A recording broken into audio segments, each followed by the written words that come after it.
Outlet Liquor is your place to buy a case. Stock up and save when you shop the lowest prices available every day at Outlet Liquor. You never have to wait for a sale. The more you buy, the more you save. Only at Outlet Liquor. What's your outlet?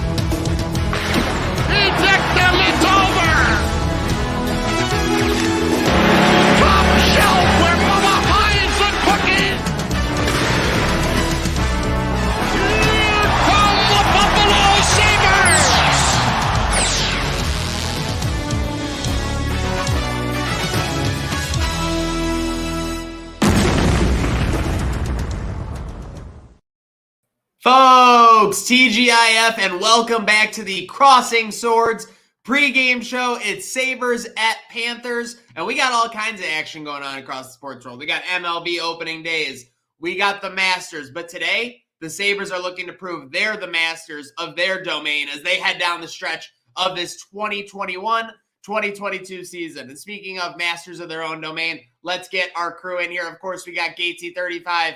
And we've got your side bay's favorite Sabres analyst, Dwayne O'Mania. Gents, it is another Sabres game night, but dare I say, more news off the ice for the Sabres the last 24 hours than heading into this Florida matchup. No, go ahead, Garson. Yeah, I mean, elephant in the room, everyone knows about Big 2-5 signing Owen Power, finally making it official. I mean, today's just kind of been a crazy day to be a Sabres fan. I mean, something we kind of knew was going to happen. But it's just nice to finally see it ink to paper, see the Sabres social media team throwing some stuff out, having some fun with it. And holy hell, we got Owen Power coming in the lineup pretty soon. Yeah, it's really exciting. Obviously, you had to expect this. I kind of expected to wait 24 to 48 hours before they signed him, just because, they were obviously the odds-on favorite going into the college season to win the whole thing, and to lose the way they did in overtime was pretty devastating. And not to mention, we lost, four potential future Sabres lost last night, and Aaron Hugan, Ryan Johnson, and Eric Portillo. So all around, pretty devastating for them personally. Their season's ending abruptly, but I honestly expected them to probably sign either tomorrow, Sunday, or even late as Monday. But the sooner the better, I guess. I'm glad that they were able to get over the loss. Well, not get over it, but now that they're getting past the loss, and Owen Power is getting ready to make his Sabres debut, and we'll see when Eric Portillo's next, and hopefully Ryan Johnson. Seriously, a lot to be excited about if you're a Sabres fan, but let's face it. Tonight is a tough matchup. The Panthers have been pesky to this startup Sabres bunch, and it doesn't seem to be any easier going into tonight as the Panthers are minus 475. So quite a favorite there. But hey, with that said, the Sabres on a back-to-back do not rule this team out. With that said, where are our eyes tonight on the Sabres with back-to-back? No Power yet, no Portillo, none of this. We got Tokarski in that? I mean, I don't know. Where are our eyes? Where are our focus? And what do we want to see out of this blue and gold team to keep our spirits up heading into the weekend?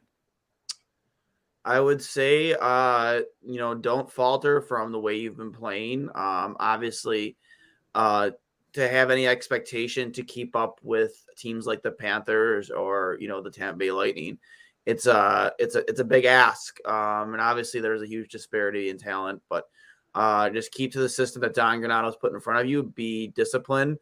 Don't take penalties. And when you do get power play opportunities, you need to capitalize on them. And obviously there's a big question mark in net with Dustin Tokarski starting tonight, and, play well in front of him. Obviously they play differently in front of Tokarski than they do Craig Anderson. I don't think they'll be as aggressive. I wish they would be. But, when you have more of a liability in that, you tend to not play aggressively and all facets of the game. And we'll see. Well, we'll see what happens. Hopefully I'm wrong, but just be disciplined, take advantage when the special teams opportunities are there. And, hopefully you get the goaltending. And Gacy, it was something we saw with Hutton in net for years. I mean, let's face it, the game style changes because, for lack of another term, I mean, the team doesn't believe the goalie can make a stop if the other team gets a good opportunity. So with that said, what do you look at as for the keys for this team tonight with Ticker in net? I would just say, like what Dwayne is going with consistency, they've had a tough stretch in terms of teams they've played in a short time span.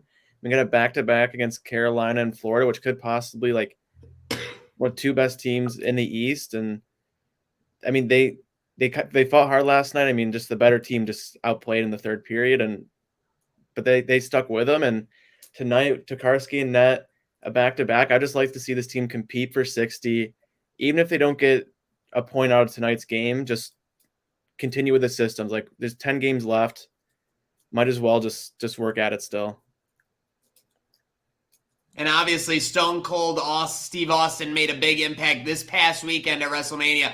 We're bringing in another no-good SOB who's looking to disrupt the status quo here. Of course, It's the head engineer, Intern Vinny. Intern Vinny, what the hell is going on? We got 7 minutes till puck drop. What is the key for this team tonight with Tokarski and net? Well, you know what? I think you just have to go off the momentum that your fan base is going to bring into this game. Obviously, you're not at home, which would be an electric environment regardless, even though you're not going to see Owen Power today. You know, Sabres fans are high right now. They're very excited about the future and very excited about the present, quite frankly. So I think if you can sort of pull some of that momentum, the game should go well. I think that's going to be the key tonight to getting a victory and hopefully hopping back on the right track. Wow. Rookie move, monster. Maniac. You muted yourself. I was only doing it because of respect for you, Intern Vinny. With that said, it was a tough game last night. But with that said, I want to know your guys' vibe going into the game tonight. Are we hanging our heads, or are we feeling good that we played pretty well at Carolina and we just need to do the same thing tonight in Florida? I'm honest, because this is a team for 5 years. For the last 5 years, they're a head-hanging bunch. I don't think there's any doubt about that. It's very tough to keep positivity in the locker room. So you go and you blow a third-period lead last night at Carolina. This team this year has shown that they're different. But I'm just wondering, are we going to see a different mindset, attitude, and positivity, quite frankly, coming out here against the Panthers, Dwayne? I think there's going to be a lot of hype. Obviously, you heard in Kevin Adams' press conference that a lot of players already reached out to him with a means to find a way to get a hold of Owen to welcome to the organization. So I think the players are excited. I think but if anything, it's going to put a lot of pressure on certain players on your blue line to perform tonight, because somebody's losing their roster spot come Tuesday, which I think is when he's expected to make his debut. So, there's going to be a player losing his roster spot. So either you're going to see, a player really, maybe a Yoki Haru, maybe a Pissick, whomever it might be, really attempt to make an impact. If Fitzgerald, actually, I think Fitzgerald kind of jumps out at me. Really attempt to make an impact tonight to really stand out and say, hey, I'm not going down without a fight. Just because, he's the first overall pick doesn't mean he's just going to take my spot. Maybe you see something like that from some of these defensemen, not named Rasmus Dahlin or maybe Matthias Samuelsson. I think those are really the only two safe guys, if you ask me. I definitely would expect some aggressive play from your blue line, just because they want to make a statement to not lose a roster spot. I do want. Can we cut Tokarski and just rock an e-bug the rest of the season? I don't know about that. Great, but I'm trying to look outside the box for our guy Kevin Dwight. He's been very aggressive, and obviously, like you said, he was talking in the press conference today. It's just I don't want to get it's. You almost don't want to believe you're falling in love with the Sabres again right now. Again, I'm not saying there's nowhere to go. The season will be over in about 3 weeks or whatnot, and other teams we play playoffs. There's a very strong chance that former Sabres will be tearing it up in the playoffs. But there's just that hint of emotion. There's that hint of attachment that fans are feeling the same. Yeah, it was nice to have moments earlier in the year when they would battle and they would show up, but there's a genuine belief in this squad right now, and I am really hoping that carries over onto the ice tonight in Florida. Speaking of carrying over, cue the rock music. We want some predictions. Let's cue it up. Let's go around the horn here. Let's go Intern Vinny first, then Gatesy and Dwayne. What do you got when the Sabres face off against the Panthers in just about 3 minutes. Well, the Panthers are obviously a good team, and I think the Sabres and Panthers have played some interesting games this year. I was at the game the Panthers defeated the Sabres at home a couple weeks back. We lost 6-1 and looked like we didn't even know how to play hockey. And obviously things changed. They looked different earlier this week. I think it's a different team now, and I think this Panthers team is the same in that I think the Sabres can do some things to the Panthers that the Panthers aren't quite ready for. Hopefully they work off this momentum. I think the key to this game is going to be getting just solid goaltending in the pipes today. If you can do that, you can hold Florida to, I'm going to say, if you can hold them to 3 goals, you have a really good chance of winning today. I'm going to take the Sabres 4-3 in regulation, though. I'm going to go with Kyle Oposo with the game-winning goal tonight. Folks, you might be wondering why I'm so dressed up right now. It's because I'm going to see a funeral in Sunset, Florida. The Buffalo Sabres are going to march all the way down to Florida and beat the Florida Panthers by a score of 5-1 tonight, folks.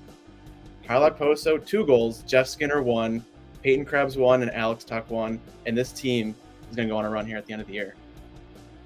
You know, I couldn't tell if that was Dirk Diggler on the screen with that opened up shirt and the swag. I can do one more for you, Dwayne. No, I'm good, bud. I'm good. You're one button away from a 5-minute major over there, Gatesy. Yeah, I know. Piggybacking off Dirk over there, I'm my prediction will be this. I think it's going to be a hard fought game. I think there's going to be a lot of energy. I think there's going to be a lot of, but I think there's just going to be a lot of hesitancy on Buffalo's end. I have a tough time seeing them come out with a win tonight. So I'm going to say a 4-3 loss in overtime. I just think Florida is just so good. They got so much better at the deadline. They're honestly, in my opinion, my Stanley Cup favorite. So I'm gonna go with Florida 4-3 in overtime. What the hell just happened on the Crossing Swords pregame show? Did we just get Dwayne as a voice of reason? What the hell? What the hell is going on? Now I know it's truly the weekend and it's time to enjoy some beverages. And speaking of enjoying some beverages, just want to have a real quick shout out to the CSP team today. We did get a little help on the tweet from Dwayne's best friend, Paul Bissonette, of course. Got some dab up there, but hey, no messing with that 1M. Let's go, boys. Crossing Swords on the map. This Sabres team looking to get on the map. These players looking at Kevin as a GM looking to get on the map. So let's do it. Let's go into Florida. Let's bounce back on the back end of a back-to-back and get a big Sabres win here. Because, guys, what's it all about here at the Crossing Swords podcast? What?